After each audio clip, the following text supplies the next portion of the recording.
discípulos de Jesus, inclusive Pedro, estava ali presente. Na hora que aqueles soldados vieram, ele falou: não, meu mestre não. E partindo em defesa de Jesus, ele sacou a espada dele, só que a mira de Pedro era ruim, e cortou só a orelha do soldado. Qual era a intenção de Pedro nesse momento? Qual era o objetivo de Pedro? O que Pedro queria fazer? O que estava no coração de Pedro?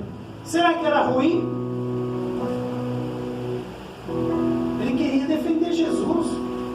Ele passou 3 anos, mais de 3 anos ali com Jesus, viu o que Jesus fez, os milagres que ele operou. Ele achou aquilo uma injustiça.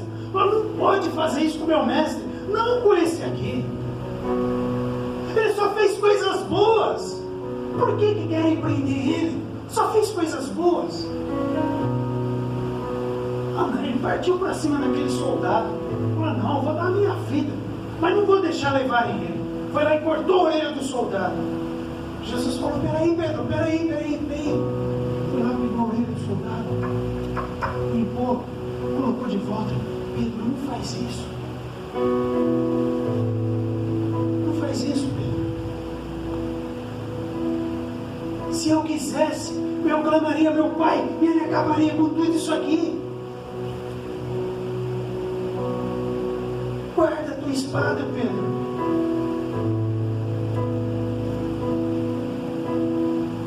Em outras palavras, Jesus falou: eu não preciso que você me defenda, Pedro.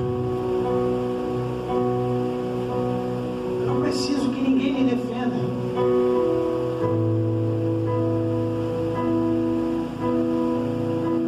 Porque esse mesmo Pedro, irmãos, que estava ali defendendo Jesus, depois estava negando ele.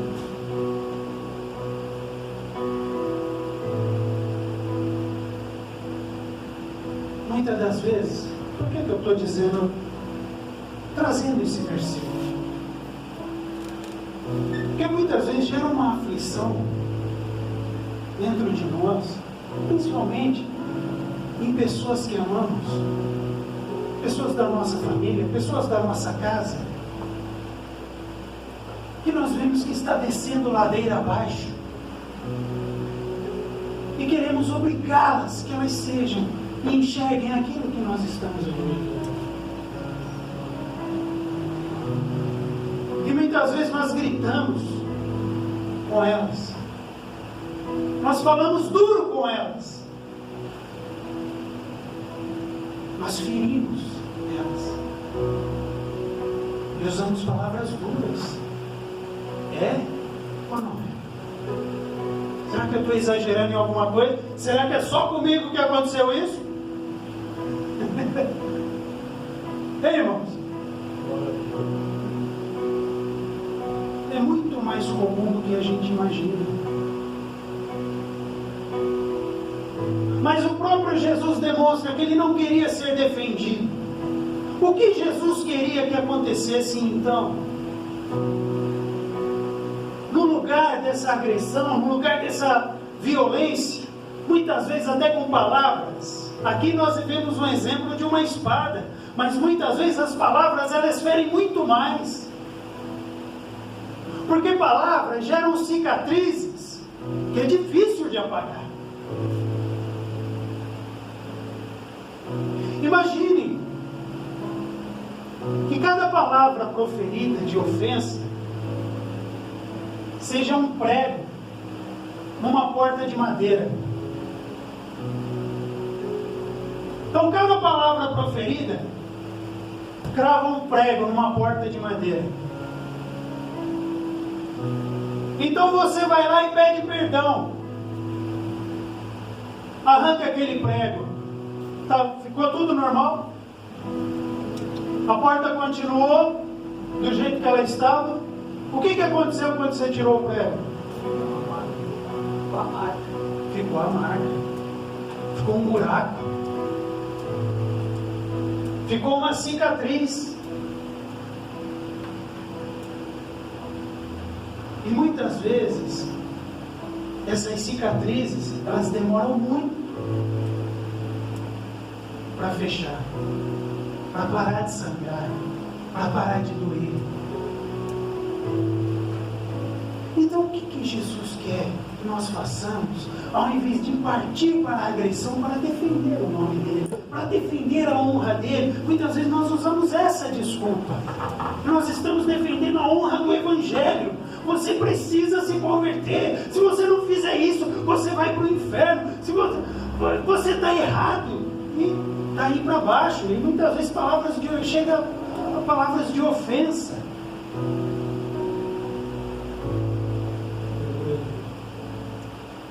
Teve uma outra parte que Jesus chega para Pedro e fala: Pedro, tu me amas?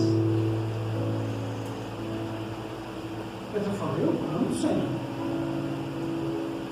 Então apacenta minhas ovelhas. Ele vira para Pedro novamente e fala: Pedro, tu me amas? Falou: Senhor, claro que eu amo. Então apacenta minhas ovelhas. E Jesus repete uma terceira vez: Pedro, tu me amas? Ela fala: ô Senhor. Aí Pedro já estava começando a ficar irritado. Claro que eu amo, Senhor. Está duvidando de mim? Está duvidando do meu amor? Olha, Pedro tinha capacidade de amar. E brincou, ficou nervoso por causa disso. Ô Senhor, está duvidando do meu amor? Está duvidando da minha palavra? Claro que eu amo. Então apacenta minhas ovelhas. Esses dias eu estava tendo uma conversa aqui com o Gabriel, que teve uma conversa com o pastor Edivan lá no Piauí, que por sinal cuidou de ovelhas. Irmãos, vocês não têm noção do que é cuidar de ovelha. Cuidar de ovelha é uma coisa trabalhosa. Ele começou a me contar o que é cuidar de ovelha. Eu falei: meu Deus do céu, é desse jeito? Ele falou: então eu só dei o resumo. Eu falei: misericórdia, é desse jeito cuidar de ovelha? O pastor Edivan lá no Piauí, ele já trabalhou, ele já cuidou de ovelha, foi pastor de ovelhas mesmo. E ovelhas daquelas raçudas, né? Não sei nem que nome é aquilo. Aquelas grandonas, parece um boi. Aquelas de raça, parece um hipopótamo.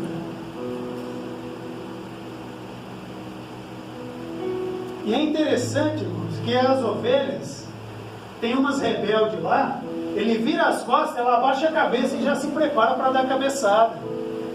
E sabe qual é o problema? Ele não pode fazer nada para machucar ela.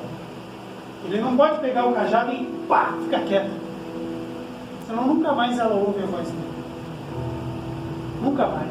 Quando ela ouvir a voz dele, em vez de ela se aproximar, ela vai correr para o outro lado. Então quando Jesus chega para Pedro e fala: apacenta minhas ovelhas, pela terceira vez, e acredito que Pedro entendia o que era apacentar a ovelha. Geralmente a gente vê aquelas fotos nos quadros assim, daqueles campos, com aquele monte de ovelha, o pastor vem no meio lá assim, paradinho, né? Com aquele cajado assim, né? No meio. Dá a impressão que cuidar de ovelha é só ficar lá olhando elas pastarem. Parece que é uma coisa tão simples, parece que é uma coisa serena, né? Você olha para aquele quadro, eu mesmo imaginava isso. Eu olhava para aquele quadro e eu falava: mas deve ser uma coisa deliciosa, né? Deve ser uma coisa muito serena, nesse campo verde, olhando para as montanhas, vendo as ovelhinhas pastar. Que trabalho que dá isso! Jesus amado, quando o irmão começou a me contar o que é cuidar de ovelha, eu falei: Senhor, é isso? É assim que é cuidar de ovelha? E você tem que tratar ela com o maior carinho. Ela está ali se preparando para dar cabeçada, e você tem que tratar ela com o maior carinho. Esse é um dos pequenos detalhes. Tem muitos outros que eu só... Meu Deus. E ele só me passou o resumo. Então, quando chegar lá no Piauí, a próxima vez, eu vou sentar com o pastor Edivan para ele me dar o texto completo. Para eu ter noção do que é cuidar de ovelha.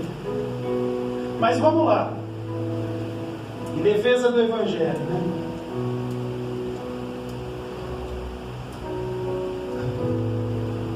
das vezes, toda aquela dureza que nós temos, aquela aparência de dureza que temos para defender o Evangelho, usamos palavras duras. Até um tempo atrás era muito comum, né, no final do culto, a gente ouvia aquelas expressões: eita, hoje só foi cajadada. Os irmãos já ouviram essa expressão? O que isso queria dizer? O que queria dizer isso? Quando você sai do culto e ouve essa expressão: eita, hoje só foi cajadada. O que está querendo dizer? Hoje só foi chicote. Hoje só foi pancada. Tinha até um hino antigo que eu ouvi: pregador de rosas, pregue os espinhos também, né? Quer dizer, não prega só amor, fala que tem que falar que Deus é justiça também. Não lembra? Não tem? Alguém conhece hino? Não tinha? Pregador de rosas, pregue os espinhos também, pregue que Deus é amor, mas é justiça também. E durante muito tempo, irmãos, a igreja passou essa imagem de que Deus, ele é um ser terrível, justo, e que está aqui para punir aqueles que fizerem as coisas erradas. Durante muito tempo foi a imagem que a igreja passou para as pessoas. Sabe o que é isso? É pegar a espada e sair cortando as orelhas. As pessoas não queriam mais saber do Evangelho. Porque se cortar a orelha, o que vai acontecer? A pessoa vai ouvir? Ela vai ficar com problema de audição, ela não vai querer ouvir. Se você partir com a espada e ferir uma pessoa, ela vai querer voltar naquele lugar? Ela vai querer tocar nesse assunto novamente? E claro que não. Então, durante muito tempo, a igreja passou essa imagem com a desculpa de que está defendendo Jesus, de que está defendendo a honra dele, de que está defendendo o Evangelho.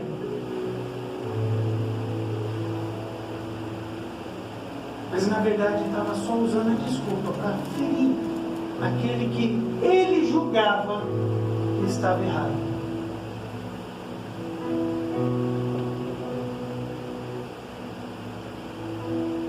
Mas aqui eu estou falando de um modo geral, mas muitas das vezes isso acontecia dentro das famílias, acontecia dentro de um ambiente de trabalho, acontecia dentro de um ambiente escolar, ou até mesmo dentro da igreja.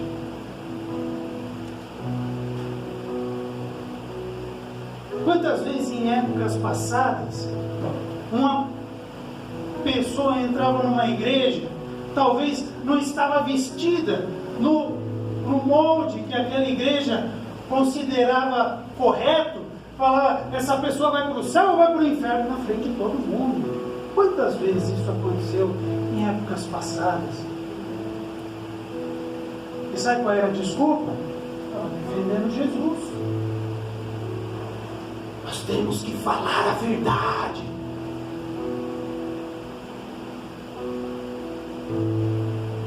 O problema é que hoje tem sido muito comum isso acontecer dentro das famílias. E a desculpa e o problema é que usa ainda a palavra de Deus para defender a sua posição.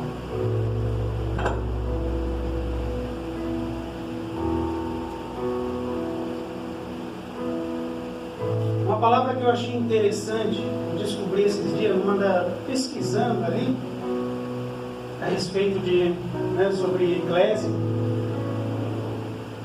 encontrei uma palavra lá do tal de Santo Agostinho, que eu achei interessante. Ele falou: pregue o tempo todo. Se necessário, use as palavras.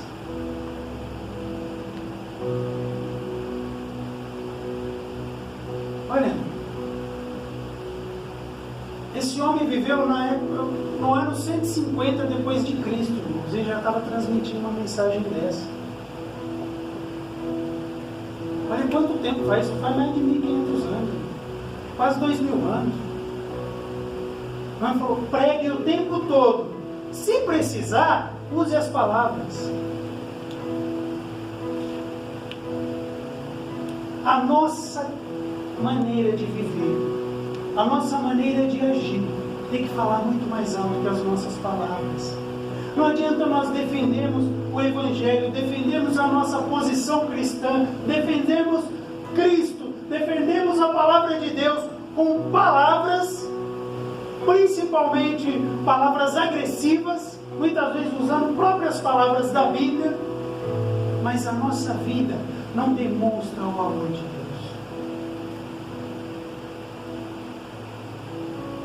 Se estiver em nossa vida, se estiver em nossa maneira de agir, em nossa maneira de falar, em nossa maneira de expressar, em nossa maneira de olhar, em nossa maneira de ouvir, o que a palavra de Deus diz sobre falar e ouvir?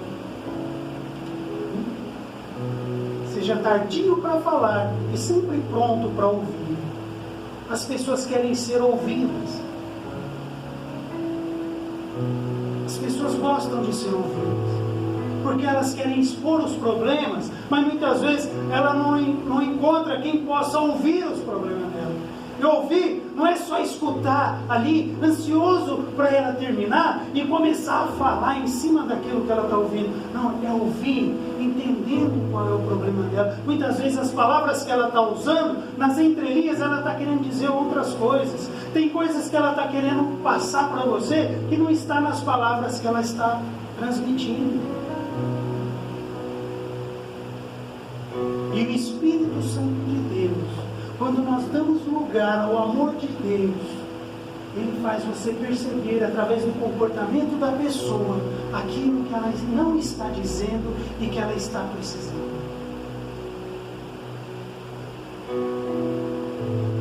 Vocês já ouviram essa expressão nas entrelinhas? Já?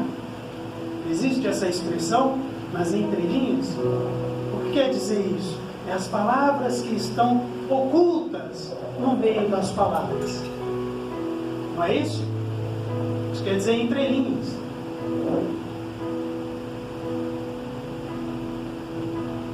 Para que nós possamos enxergar isso, temos que estar dispostos a ouvir. E quando estamos ouvindo, temos disposição para ajudar. Mas para ajudar da maneira que Deus quer. Não daquela maneira defensiva ou agressiva para falar, não, a Bíblia fala assim, a Bíblia quer que você seja assim. Você não vai conseguir falar da palavra de Deus para uma pessoa que está passando fome, se você primeiro não der alimento para ela comer. Você não vai conseguir falar do amor de Deus se a pessoa está sentindo dor, se você primeiro não passar um remédio para a dor dela. Ela não vai conseguir te ouvir.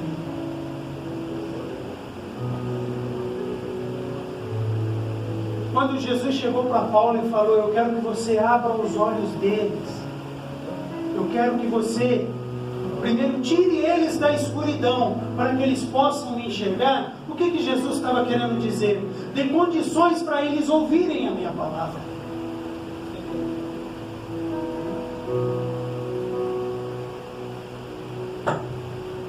Porque se a pessoa não tiver condição, ela não vai conseguir ouvir a palavra de Deus.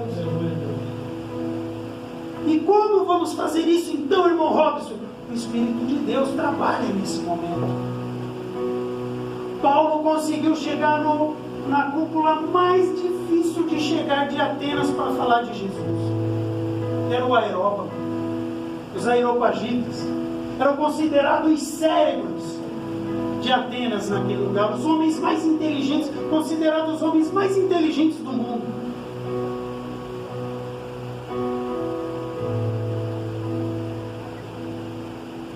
E Paulo conseguiu chegar até eles e ainda converteu alguns. Está lá, Dionísio, o Areopagita, está lá numa das epístolas de Paulo. Paulo conseguiu chegar até lá, um dos grupos mais, onde se reuniam os mais inteligentes do mundo, para falar de filosofia, matemática, religião, sociologia, para falar de política, para falar de tudo, se reuniam ali, o cérebro de Atenas. Só que para ele chegar até lá, irmãos, ele teve que ter uma estratégia. Porque se ele chegasse lá direto, falando incisivamente, eles não iam dar ouvido para Paulo. E Paulo começou a andar em Atenas. Como que eu faço para chegar até aqueles homens? Paulo estava inquieto. Ele queria chegar até lá. Ele tinha um propósito de chegar até lá naqueles homens.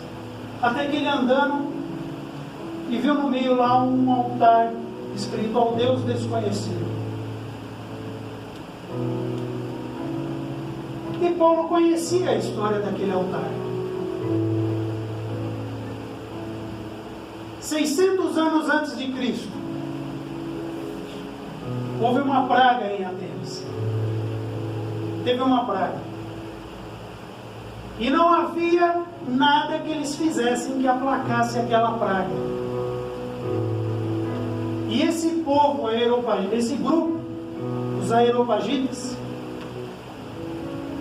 eles conheciam todos os deuses do mundo. Tudo quanto era Deus, eles tinham conhecimento. E eles se vangloriavam por causa disso. Só que nessa época teve um problema. Eles já tinham feito sacrifício para todos aqueles deuses. E nenhum aplacou aquela praga. Até que um deles se levantou e falou assim: olha, eu conheço um cara, um tal de Parmênides, que fala sobre um Deus sem rosto. Se vocês quiserem, eu posso tentar lá falar com ele e trazer ele aqui para ver se ele pode nos dar alguma solução. O líder daquele grupo falou: o quê? Você acha que tem alguém que entende mais de Deus do que nós? Ele falou: bom, o que a gente tentou agora não deu certo. Acho que não custa nada a gente tentar mais alguma coisa. E de tanto ele insistir, ele acabou deixando. Falou: tá, vai lá, chama esse Parmênides. E trouxeram o tal de Parmênides. O Parmênides chegou lá e falou: ó, é o seguinte, eu preciso que vocês me arrumem várias ovelhas, vários tipos de ovelhas. Falou: mas para quê? Pô, vocês não pediram para eu tentar aqui uma solução para o problema de vocês? Eu vou tentar invocar o Deus desconhecido. Se ele aceitar a nossa ignorância por não conhecer a ele, ele vai dar alguma resposta. Se ele der alguma resposta, aí eu falo para vocês o que fazer. Combinado? Combinado. Arrumaram um monte de ovelhas. Ele falou: solta elas aí no pasto. Vamos fazer o seguinte: se ele aceitar a nossa ignorância por não conhecer a ele, que até então era um Deus desconhecido, um Deus que não tinha rosto. Todos os deuses que eles conheciam tinham um rosto, tinham uma imagem. Mas o único Deus, ele não tinha rosto. Ela não tem forma. O Deus criador do céu e da terra. Ninguém conhece o rosto dele, ninguém viu ele. E era esse Deus que Parmênides estava apresentando para eles. Falou: se ele aceitar a nossa ignorância por não conhecermos a ele, ele vai dar um sinal. Soltem ela nos pastos. De manhã, as ovelhas saem para pastar. Na primeira hora da manhã, as ovelhas se levantam e vão pastar. Aqui ele aceitar, o sinal vai ser esse. Ela vai permanecer deitada e não vai pastar. E quando foi de manhã, na primeira hora da manhã, eles começaram a ficar de olho nas ovelhas. Meio incrédulos, porque eles não acreditavam no que estava vendo. Eles nem acreditavam que estava permitindo deixar aquilo acontecer. Falou, não sei não, viu? Esse cara que você trouxe aí, acho que não vai resolver nada. Falou, calma, vamos deixar ele fazer o que ele se propôs a fazer. De repente as ovelhas brancas começaram a deitar nos pastos. Aí falou, lá, estão deitando. Aí falou, o que a gente faz agora? Falou, no mesmo lugar onde elas deitaram, ali nós vamos levantar um altar de pedras. E vamos sacrificar essas mesmas ovelhas que estão deitadas. As outras vocês podem tirar.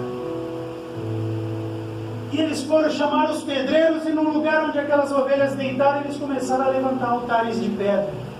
E falou, tá, mas que nome a gente coloca aqui? A gente precisa pôr um nome aqui a esse Deus que você está falando. Falou, bom, como ele aceitou a nossa ignorância, por não sabermos o nome dele e não conhecermos ele, não vamos arriscar colocar um nome aí que ele não goste e colocar tudo isso a perder. Então coloca aí, é um Deus desconhecido. Já que ele aceitou a nossa ignorância por não conhecer ele. E levantaram aqueles altares e colocaram ao Deus desconhecido. E ali sacrificaram as ovelhas. No outro dia, aquela praga que estava sobre Atenas começou a ser aplacada. 660 anos depois, estava um tagarela ali pelas praças de Atenas, falando desse amor de Deus. Paulo estava ali em Atenas, e aquele povo aeropagita, já esquecendo disso que o Deus desconhecido havia feito, voltaram para o seu panteão de deuses lá, e esquecendo desse Deus, voltaram às suas atividades normais, olharam aquela gritaria e falaram, quem é esse tagarela que fica falando aí de Deus no nosso terreno?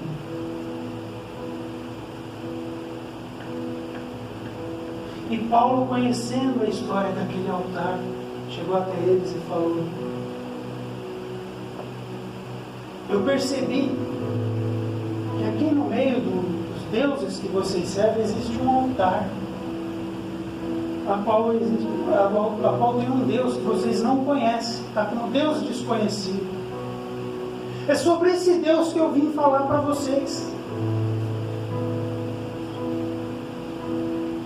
E aquilo despertou a curiosidade deles.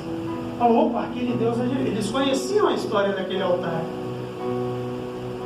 Os aeropagitas conheciam a história daquele altar. Só que até então, continuava sendo um Deus desconhecido. E de repente chega um homem e fala, eu conheço aquele Deus. É sobre ele que eu vim falar com vocês. Despertou a curiosidade. Veja, tirou eles da escuridão para eles receberem a palavra de Deus. Preparou um ambiente para que eles abrissem o coração e despertassem o interesse pela palavra de Deus. Foi isso que Paulo fez. Então, quando Jesus deu a missão para Paulo, falou, eu quero que você tire eles da escuridão, para que eles possam receber a minha palavra, foi isso que Jesus tinha falado para ele fazer, preparar a pessoa, para que ela possa receber a mensagem de Cristo. Porque se a pessoa não estiver preparada, e você tentar falar da palavra de Deus, muitas vezes ela se tranca, e vai demorar ela a abrir o coração, para receber a mensagem de Deus. Nós temos que pedir sabedoria ao Espírito de Deus, ter esse amor de Deus no nosso coração, para que venhamos tirar as pessoas da escuridão, para mostrar a luz para elas, para mostrar o entendimento. Isso serve para o nosso filho, serve para o marido, serve para a esposa, serve para o tio, para a tia, serve para o patrão, para o colega de trabalho. Muitas das vezes, sabe o que tira eles da escuridão? Sabe o que desperta essas pessoas para ouvir a palavra de Deus? É olhar para você e falar, mas Eduardo, você é diferente. Você é crente?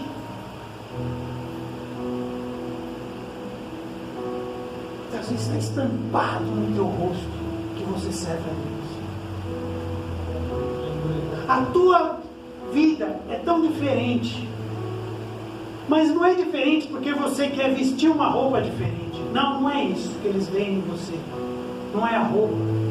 Não é a Bíblia debaixo do braço. Eles veem que tem algo diferente na sua vida. Não é porque eles veem você carregando a Bíblia debaixo do braço. Não é essa a diferença na sua vida. Não é porque você está de terno e gravata. Não é porque você fala glória a Deus. Não é porque você fala aleluia. Não, ele vê algo realmente diferente na sua vida. E isso faz a pessoa sair da escuridão para ter caminho para você falar do amor de Deus.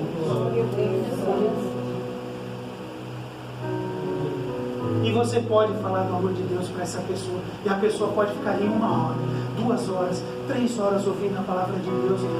E ela absorve como uma esponja. Porque ela vê que realmente você vive aquilo que você fala.